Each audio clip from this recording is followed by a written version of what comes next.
Assalamualaikum warahmatullahi wabarakatuh. Kami kembali hadir ke hadapan kawan inilah membawakan informasi hangat dan kontroversial. Kami telah merangkum 5 berita viral yang kami kemas dalam Inilah Berita. Bersama saya Restu Wulandari, inilah berita selengkapnya.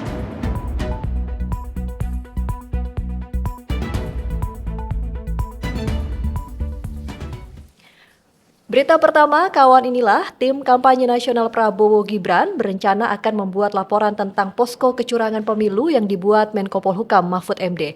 Mahfud MD bereaksi atas rencana pengaduan itu dan menyebutnya sebagai tindakan bodoh, sebab posko pengaduan kecurangan pemilu bukan buatannya tetapi sudah ada sejak 2014. Dan berikut pernyataan Mahfud MD. Prof, terkait TKN, Pak Habibur Rahman mau melaporkan 16 kecurangan. Salah satunya ada nama Prof Mahfud yang mau dilaporkan karena Prof Mahfud membuka posko pengaduan terkait kecurangan pemilu. Bodoh itu. Ini gimana, Prof? Bodoh. Karena posko pemilu itu sudah ada, bukan posko itu namanya Des Pemilu. Sejak tahun 2014 sudah ada. Dan itu bukan penyelenggara pemilu, tidak akan mengadili pemilu, tidak akan curang pemilu. Penyelenggara pemilu itu KPU. Itu hanya mencatat peristiwa, menerima laporan lalu disampaikan ke KPU. Supaya tahu juga bahwa di DES itu ada 19 kementerian lembaga termasuk TNI, Polri, Kemlu, Menteri Keuangan, Kemdagri, KPU, Bawaslu masuk di situ. Itu kan orang bodoh enggak baca fakta lalu menganggap itu salah. Kan itu bukan sesuatu yang bisa digunakan oleh capres manapun, cawapres manapun. Dan Menko Polhukam di situ hanya sebagai pembuat SK-nya dan tidak ngambil tindakan hukum apa-apa. Tapi Prof Mahfud dinilai abuse of power sama. Ya biar aja namanya Habibur Rahman. Habibur Rahman nggak usah didengar.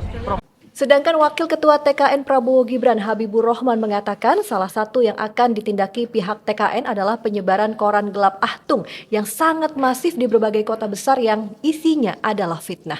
Adapun hal yang disampaikan masyarakat kepada kami dicurigai sebagai gerakan untuk menggagalkan pemilu adalah adanya hasutan kepada mahasiswa untuk turun ke jalan untuk melakukan demonstrasi menentang politik dinasti dan membangun narasi soal pelanggaran HAM, menangkap para pelanggar HAM, kata Habibur Rahman.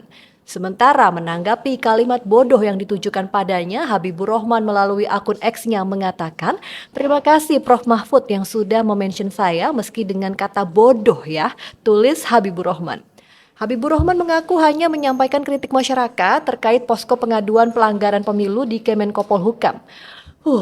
Ini tuh makin panas aja ya. Ada yang bilang bodoh, goblok, endasmu. Nah terus ntar apa lagi ya kira-kira nih kata-kata kasar yang keluar selama Pilpres ini. Aduh. Kita ke berita kedua, kawan inilah, tahukah kalian anggaran proyek strategis nasional atau PSN bocor sebesar 36,67%. Berdasarkan data Kemenko Perekonomian, terdapat 190 PSN dengan nilai investasi 1.515 triliun rupiah.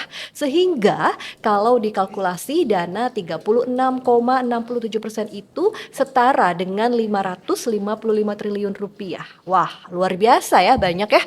Managing Director Political Economy and Policy Studies atau PEPS Antoni Budiawan menilai temuan PPATK tentang kebocoran anggaran PSN sebesar 36,67% adalah perampokan uang negara, apalagi praktik koruptif itu melibatkan ASN dan politikus.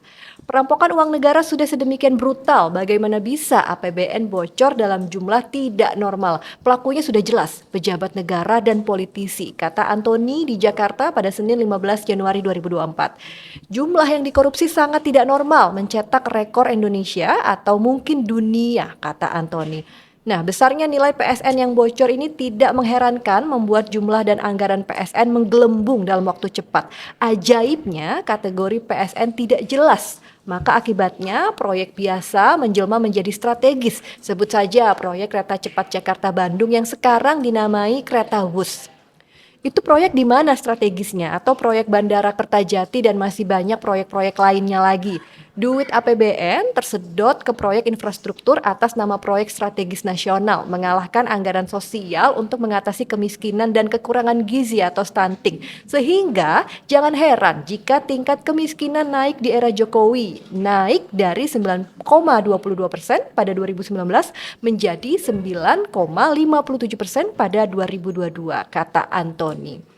Menurut Antoni, kini aparat penegak hukumlah yang bisa mengobati sakitnya hati rakyat atas dugaan korupsi PSN. Sementara itu, kita wajib tahu juga nih kawan inilah, per November 2023, utang luar negeri Indonesia menggunung hingga 400,9 miliar dolar AS atau setara 6.231,58 triliun rupiah.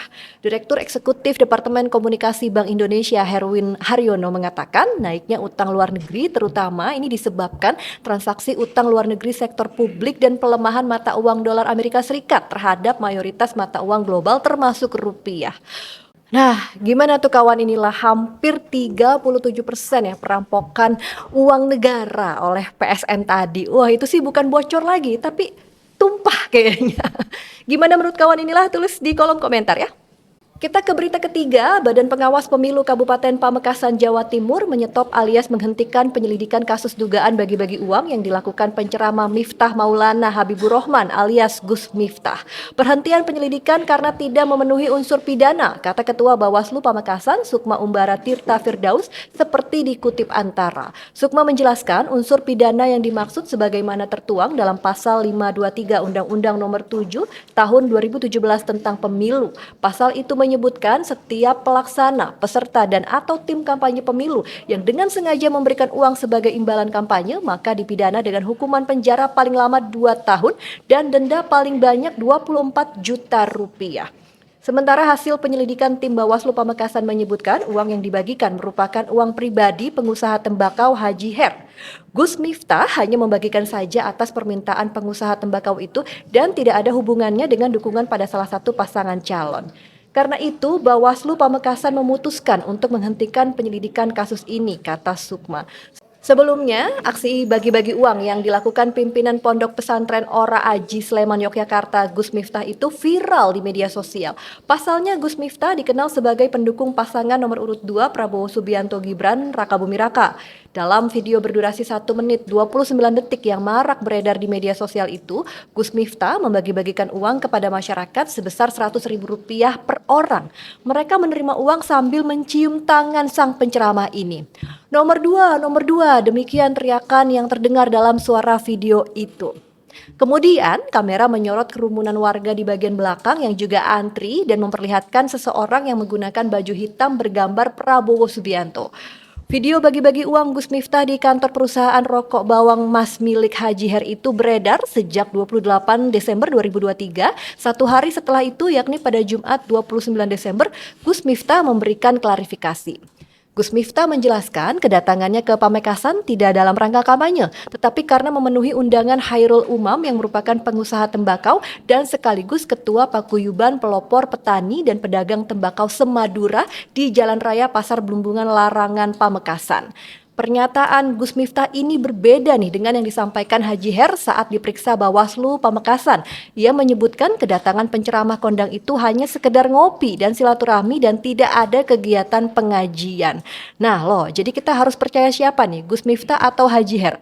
Tapi ya kasusnya juga udah di stop ya kan? Karena tidak ada unsur pidana begitu katanya. Ya mudah-mudahan ya memang benar ya uang Haji Her si pengusaha tembakau itu bukan dana kampanye paslon tertentu yang dibagi-bagikan oleh Gus Miftah ya. Tapi ini lucu sih, Cawapres 01 Muhaimin Iskandar atau Caimin pernah nih berkomentar soal bagi-bagi uang Gus Miftah. Intinya Caimin menasehati terima aja uangnya tapi jangan pilih orangnya, kurang lebih begitu ya. Nah kalau kawan inilah gimana nih komentarnya, atau kalau kawan inilah nih misalnya yang ada di posisi si penerima uang sogokan itu, bakalan pilih orangnya atau ikuti nasihat Caimin? Ayo tulis di kolom komentar ya. Kita lanjut ke berita keempat, calon wakil presiden nomor urut 1 Muhaimin Iskandar atau Cak Imin kembali melontarkan pernyataan kontroversial.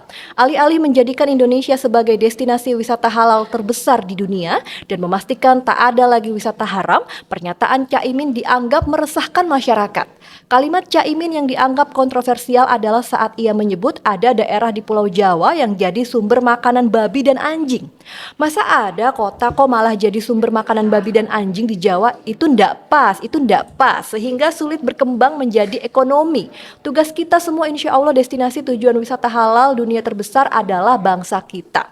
Kata Cak Imin di hadapan peserta Haul Masyasyik ke-21 di Ponpes Al Yasini, Pasuruan, Jawa Timur, Minggu 14 Januari 2024. Pakar strategi pariwisata Indonesia Taufan Rahmadi menilai pernyataan Cak Imin sangat berpotensi meresahkan masyarakat, utamanya para insan pariwisata Indonesia.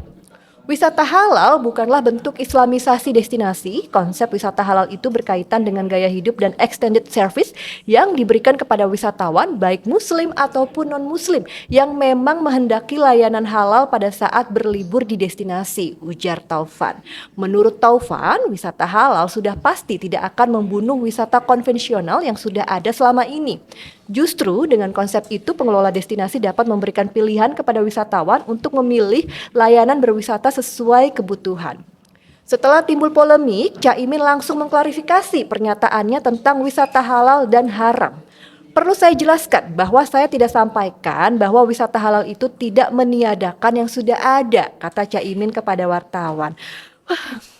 Cak Imin ada-ada aja, makanya nih ya sebelum berbicara dipikir dulu Cak, jangan asal jeplak Cak.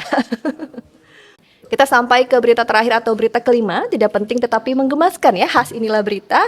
Anak Hari Tanu Sudibyo yang juga wakil ketua tim pemenangan nasional Ganjar Mahfud, Angela Tanu Sudibyo mendadak jadi sorotan usai menyebut nama Prabowo Subianto dalam orasinya di acara deklarasi dukungan relawan Nusantara Ganjar pada Kamis pekan lalu.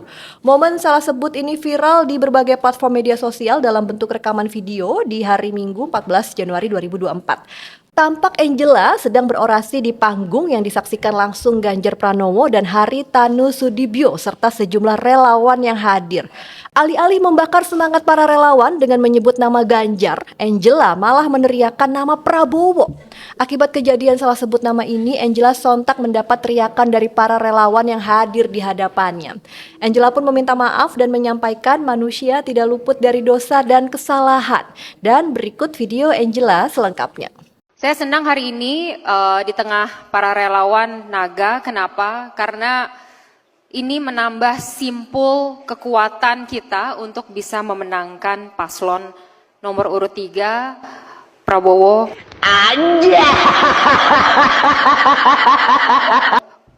Ganjar Pranowo dan juga Mahfud MD. Keselip.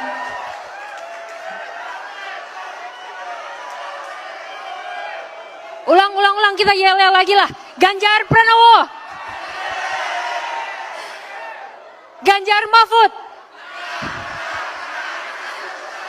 Soalnya tadi Gilang Dirga bilang kalau manusia itu penuh dosa dan kesalahan. Jadi mohon maaf.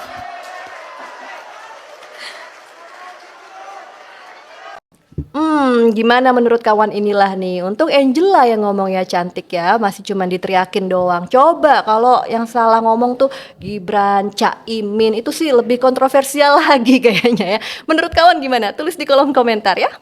Demikian inilah berita kali ini. Jangan lewatkan inilah berita berikutnya tentunya dengan informasi yang lebih viral dan menarik. Jangan lupa juga like, komen, dan subscribe ya. Dapatkan juga informasi lengkap seputar pemilihan umum di kanal pemilu.inilah.com. Saya Restulandari, sampai jumpa dan wassalamualaikum warahmatullahi wabarakatuh.